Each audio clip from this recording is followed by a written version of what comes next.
कभी सोचा नहीं था ज़िंदगी में कि मैं इतना छोटा जगह यानी तवांग से जाके मुंबई में मैं इतना बड़ा बड़ा सेलिब्रिटी से मैं मिलूंगा।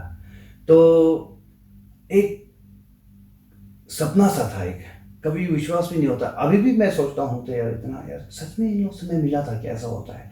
जब मैं वहाँ पे गया, जब तो वहाँ पे इतना बड़ा बड़ा जज लोग थे वहाँ पे। वे आपका ये अनु मलिक सर है, उनका तो म्यूज़िक हम अक्सर सुनते हैं, गाना भी अक्सर सुनते हैं। इसके बाद फारा खान मैडम, उनको भी हम अक्सर मूवी में देखते हैं और उनका जो कोरियोग्राफी है वो सब हम देखते हैं। इसके बाद अपना सोनू निगम सर है, जिनका मैं इतना उनको एक भगवान की तरह मैं देखता हूँ कि इतना अच्छा गाना गाते हैं। उनके सामने जाके उन्होंने मुझे हक किया है, उन्होंने मुझे पकड़ा है, उनके साथ मुझे फ़ोटो खींचने का मौका मिला है, तो आप सोच के देखिए। इसके बाद बाकी वहाँ पे करण वाई साहब है, करण वाई सर है, तो उनको भी मैंने देखा है। इसके बाद में फिर बहुत सारे सेलिब्रिटीज़ वहाँ पे मैं मिला है उन लोग से। तो हर हर हर कोई मुझे बहुत ही मेरा तारीफ़ किया है, मुझे हिम्मत दिया है।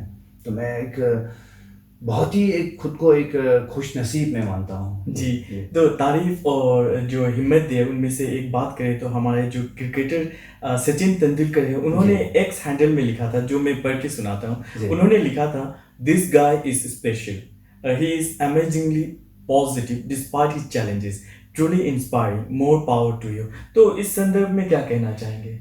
जब मैंने ये पहली बार देखा, सिर्फ एक्स में नहीं, एक्स हैंडल में नहीं, इसको इंस्टाग्राम में भी थे, जी। इंस्टाग्राम और फेसबुक पेज में भी थे, सभी में। और ये फिर इतना वायरल हो गया। तो इसके कारण सचिन साहब का ये ट्विटर में जो ट्वीट किया था, इसके कारण इंडियन आइडल सीजन 9 जो और फेमस हो गया। जी। उसके कारण क्या हुआ कि फाइनल में मैं फाइनल तक नहीं पहुंचा, मैं हार गया था। फिर भी फाइनल में मुझे इसी ट्विटर के कारण मुझे दोबारा वहाँ पे एज ए गेस्ट परफॉर्मर, जी। मुझे गेस्ट के तौर पे वहाँ पे फाइनल में मुझे परफॉर्म करने का मौका दिया है।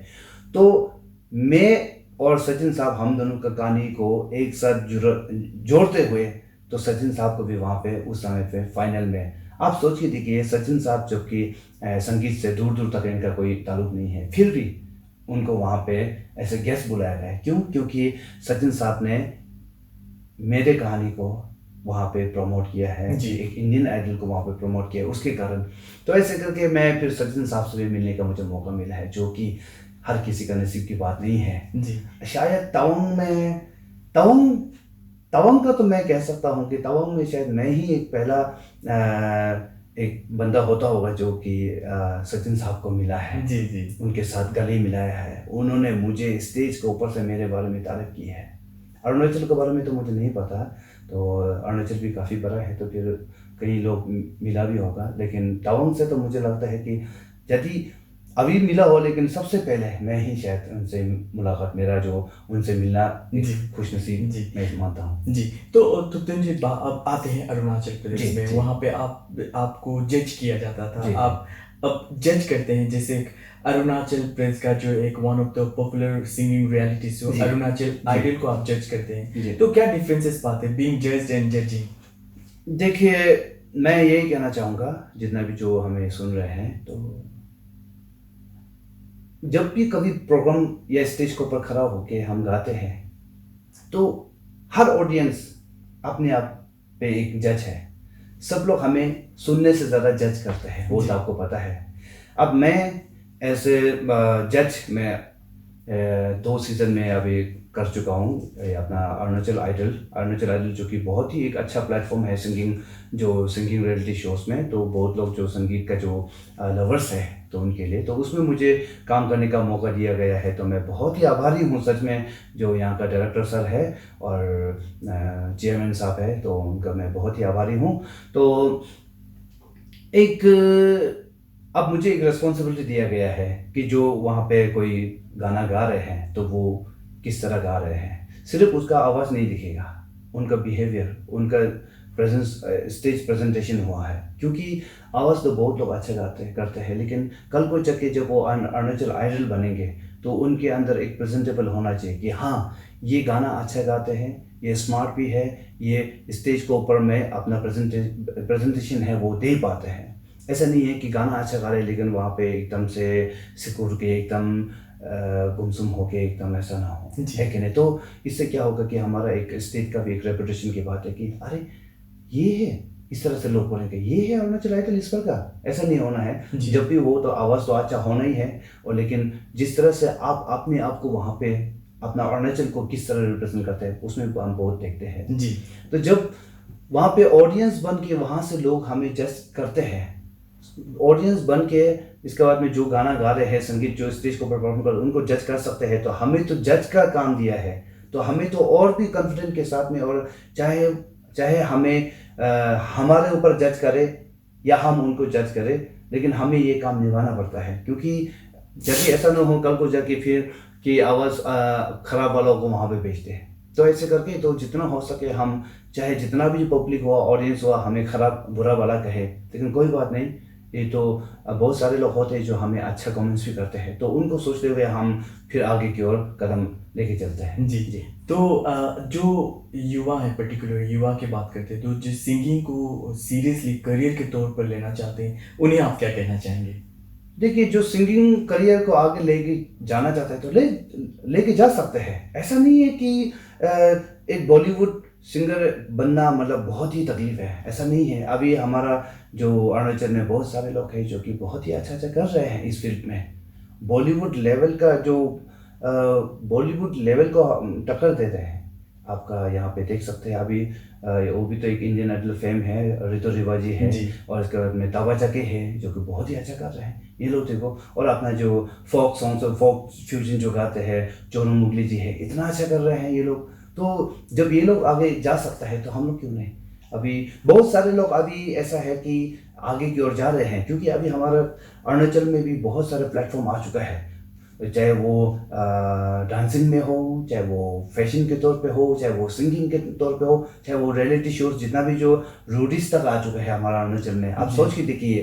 तो ये सब एक ग्राउंड लेवल से बनते हुए जा रहे हैं ये लोग। एक क्या करता है कि हम लोग बॉलीवुड लेवल को कंपेयर तो नहीं करेंगे अभी, क्योंकि हम लोग जितना हो सके उनसे सीख के हम आगे की ओर जा रहे हैं। जी। जी। तो हमारा जो बहुत सारे लोग होते हैं जब अरुणाचल आइडल जब कर रहे हैं तो उसमें बहुत सारे लोग होता है कि आप ट्रैक में क्यों गाना गाने देते हैं, आप कराओके में क्यों गाना गाने देते हैं, लाइव बैंड क्यों नहीं करते हैं। तो हमें बजट का भी सोचना पड़ेगा, है कि नहीं?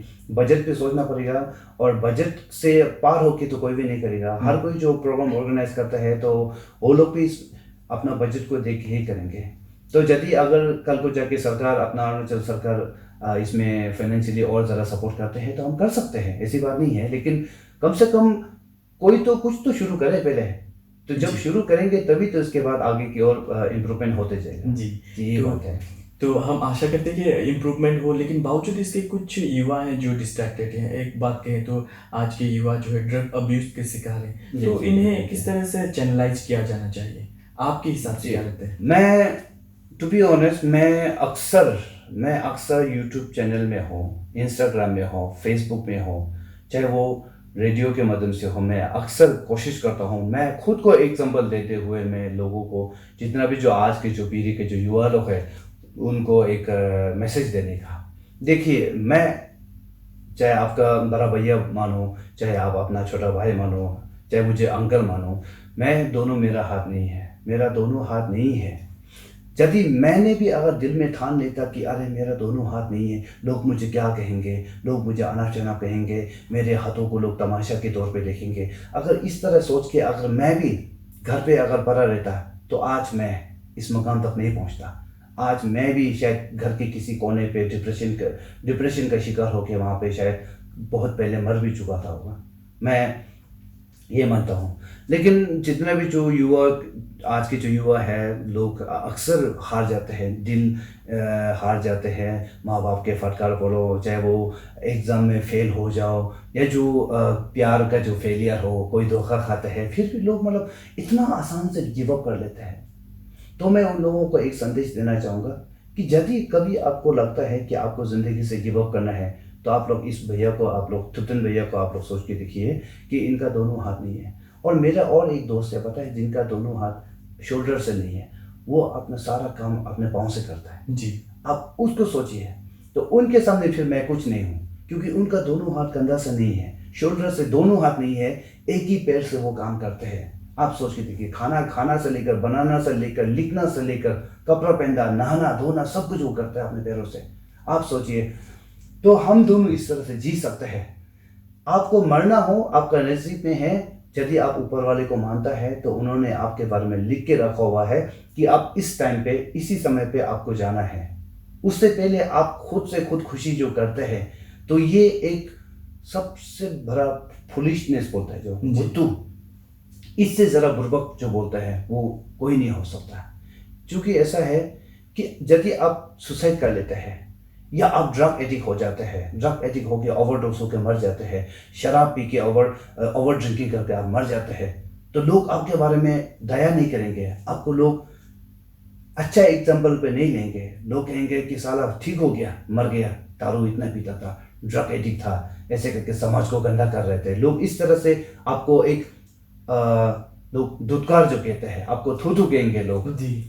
यदि आप समाज के लिए एक अच्छा काम करेंगे, समाज मतलब ऐसा नहीं है कि आप पूरा जितना भी जो है अपना अरुणाचल को पूरा अच्छा करो। यदि आप घर में भी बैठे तो घर में माँ बाप का कदर करें, माँ बाप को या बहन भैया भाई जितना भी है उन लोगों को आप प्यार से बात करें, अच्छी तरह पेश आए। माँ बाप जो आपको बात कहते हैं, मुझे इतना तो पता है कि किसी का भी माँ बाप आपको बुरा वाला नहीं कहेंगे, बुरा काम करने को नहीं कहेंगे, जो भी कहेंगे आपको भलाई के लिए करेंगे। तो इसलिए जो भी माँ बाप बात कहते हैं तो उनको सुनिए। यदि आपको कभी ऐसा ख्याल आता है कि मुझे मर जाना चाहिए, मुझे ज़िंदगी से गिव अप कर देना है, अगर इस तरह सोचते हैं तो आपके घर में जो माँ बाप है, जो आपको इतना बड़ा किया है, इतना तकलीफ से आपको पाला पोसा, इसके बाद पढ़ाई करवाया, इसके बाद आप अचानक से चलो किसी एग्ज़ाम में फेल हो गया, या कोई आपको किसी लड़का या लड़की ने धोखा दिया तो उसमें गिव अप कर देना, जहर खा लेना, ऐसे करता है, तो आप सोच के देखिए कि वो लोग तो एक सेकेंडरी चीज़ है। लेकिन सबसे पहले आपको माँ बाप के बारे में सोचिए। माँ बाप एक ऐसा है जो ज़िंदगी में दोबारा कभी नहीं आएगा जी। बाकी चीज़ आपकी ज़िंदगी में सब कुछ दोबारा आ जाएगा, तो माँ बाप है वो दोबारा कभी, ये इसको कोई रिप्लेस नहीं कर सकता। तो इनको सोचकर आप लोग एक दिल में हमेशा से ये रखिए कि उनके लिए कुछ करेगा। ऐसा नहीं कि कल मैं जब बड़ा हो जाऊंगा या मैं कुछ बन जाऊंगा तब मैं कुछ करूंगा, अभी उनको केयर नहीं करेगा, ऐसा नहीं। पैसे के तौर पे आप उनको कुछ ना कर रहे हैं, कोई बात नहीं। माँ बाप कभी आपको दुकान जाने को कहता है, ठीक है, फट से चले जाइए। मैं ऐसा करता हूँ, मैं अपने जो एग्जाम्पल है मैं वो कर रहा हूँ। ऐसा नहीं है कि मैं दिखावा या यहाँ पे रेडियो के माध्यम से मैं ऐसे ही भाषण दे रहा हूँ, ऐसी बात नहीं है। जो मैंने एक्सपीरियंस की है मैं उसको आपके ये रेडियो के माध्यम से मैं बता रहा हूँ। तो एक मौका मिला है तो अच्छा भी लग रहा है, तो यही कहूँगा। तो कभी अगर आप लोग को लगता है कि ज़िंदगी से गिव अप करना है तो सोच के देखिए, एक रास्ता बंद हो गया है पर 100 दरवाज़ा तो खुला है ना जी। एक दरवाज़ा बंद होता है कोई बात नहीं, लेकिन 100 दरवाज़ा और भी खुला हुआ है, आपको वेलकम करेंगे, तो वहाँ पे आपको ट्राई करना चाहिए, ऐसी बात नहीं है। मैं देखिए, अगर कोई कहे कि मेरे पास में बहुत पैसा है क्या, नहीं, मेरे पास पैसा नहीं है। कोई मुझे कहेंगे कि मेरे पास में गाड़ी होगा, मेरे पास गाड़ी भी नहीं है, पता है, ऐसी बात है। फिर भी मैं जी रहा हूँ, मैं कोशिश कर रहा हूँ। ऐसी बात नहीं है कि मैं बहुत ही अरुणाचल का बहुत ही सक्सेसफुल एक सिंगर हूँ, वो भी नहीं हूँ। मैं भी काम मांगता हूँ, मैं काम मांगता हूँ।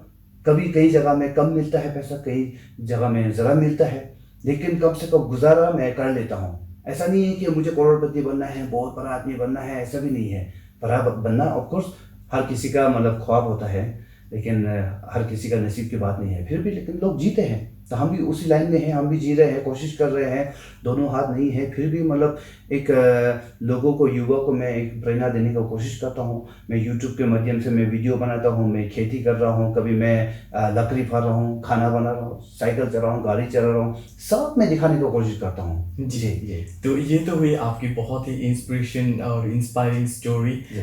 तो फिलहाल आप क्या कर रहे हैं, आजकल आप क्या कर रहे हैं?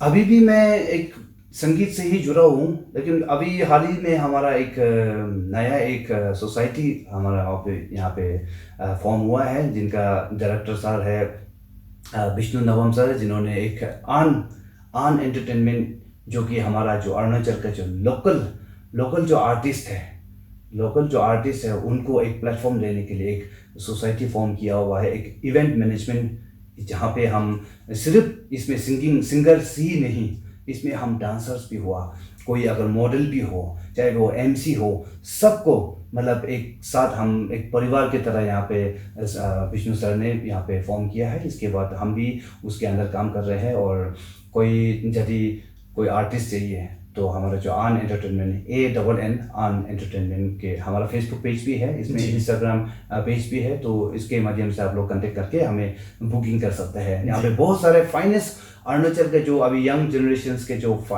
फाइनेस्ट जो आर्टिस्ट लोग हैं, तो वहाँ पे सब लोग वहाँ पे जुड़ा हुआ है।